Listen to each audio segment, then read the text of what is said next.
La cour des grands. Alessandra Sublet. Bienvenue sur Europe 1. Si vous rejoignez la cour des grands, vous accueille jusqu'à 18h avec Jean-Louis Debré, Julia Vignali, Guy Carlier, Jérémy Michalak. Nous sommes en ligne avec notre camarade du jour, Jean-François, un homme qui va revivre par procuration dans quelques jours le moment sûrement le plus marquant de sa vie. Vous êtes toujours là, Jean-François ? Oui, bien sûr. Je laisse les chroniqueurs deviner qui vous êtes, mais surtout, pourquoi l'on vous appelle. Vous êtes connu, Jean-François ? Oh ben, ça dépend dans quel milieu. Dans un milieu bien précis, oui. Sinon, je pense que pour le commun des mortels, c'est plus compliqué. Mais à partir du moment où on va expliquer ce que vous faites, certains vont se rappeler. On le connaît.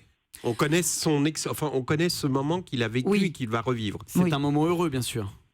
Oui, il n'y a pas beaucoup de personnes qui l'ont vécu, 551 dans le monde à ce jour, mais et en France, une dizaine. Est-ce que vous êtes parti dans l'espace ?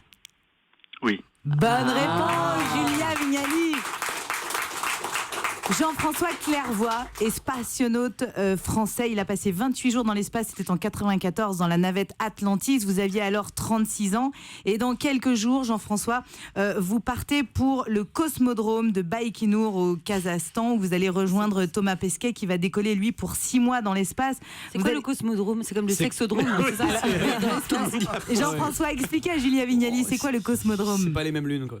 Le cosmodrome, c'est le territoire sur lequel se trouve au Kazakhstan plusieurs pas de tir. Un pas de tir, c'est un endroit où on érige une fusée avec des énormes puits qui descendent vers le bas et puis sur le côté pour évacuer les gaz d'échappement des moteurs du premier étage à l'allumage. C'est très spectaculaire un décollage, mais comme l'énergie acoustique est très forte, il faut une construction particulière. Arrêtez parce que là, on a un début d'érection quand même, Jean-François. Cette grosse fusée qui s'envole dans un...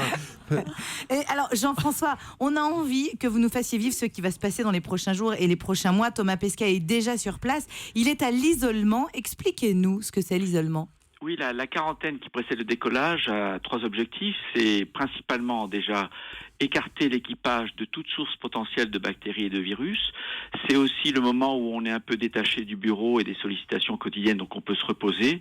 Et puis on s'adapte aussi, on se décale au fuseau horaire de notre mission. Dans mon cas, les fuseaux horaires, parce qu'on vit dans un rythme de 24 heures dans l'espace avec 8 heures de sommeil. Et dans le cas de Thomas, il y aura peut-être 2-3 heures de décalage. Mais voilà, et c'est se concentrer sur la mission surtout. Il va décoller le 17 novembre prochain à 21h20, Thomas Pesquet, avec 2 autres compagnons, évidemment. Il y a l'américaine... Oui, si, c'est ça. C'est ça. Il y a Peggy Whitson et le russe Oleg Novitsky qui resteront 6 mois sur ce qu'on appelle l'ISS. Qu'est-ce que l'on ressent au décollage d'une fusée quand on est à l'intérieur, Jean-François Clairvoy ? Alors, il faut vous imaginer allongé, mais recroquevillé sur un siège baquet. Attendez, j'y suis. 3 personnes côte à côte. Attends, donc vous êtes face au ciel, face au zénith. Et lors de l'allumage, il y a une très grande poussée dans le dos qui vous propulse face à vous, c'est-à-dire vers le haut.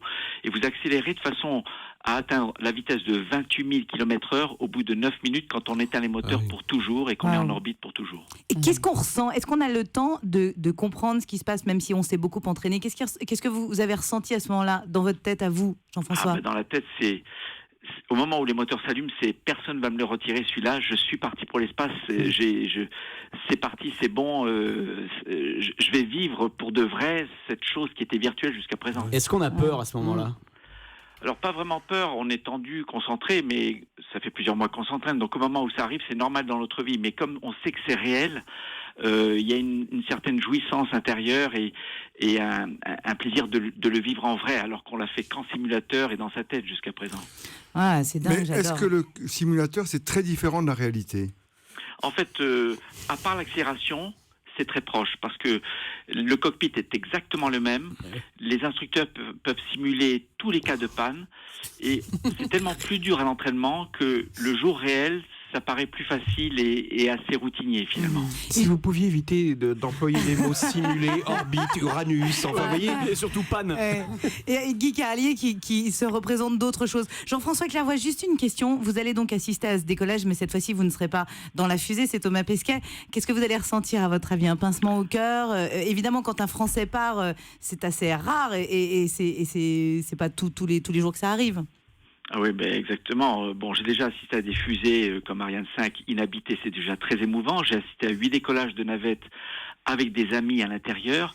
Et quand on est spectateur d'un lancement, le spectateur n'a rien à faire d'autre qu'à donner ou à ouvrir tous ses sens à l'événement qu'il va vivre. Donc c'est très émouvant, on a des larmes aux yeux et on a des frissons très forts. Est-ce qu'on a peur pour ses amis ?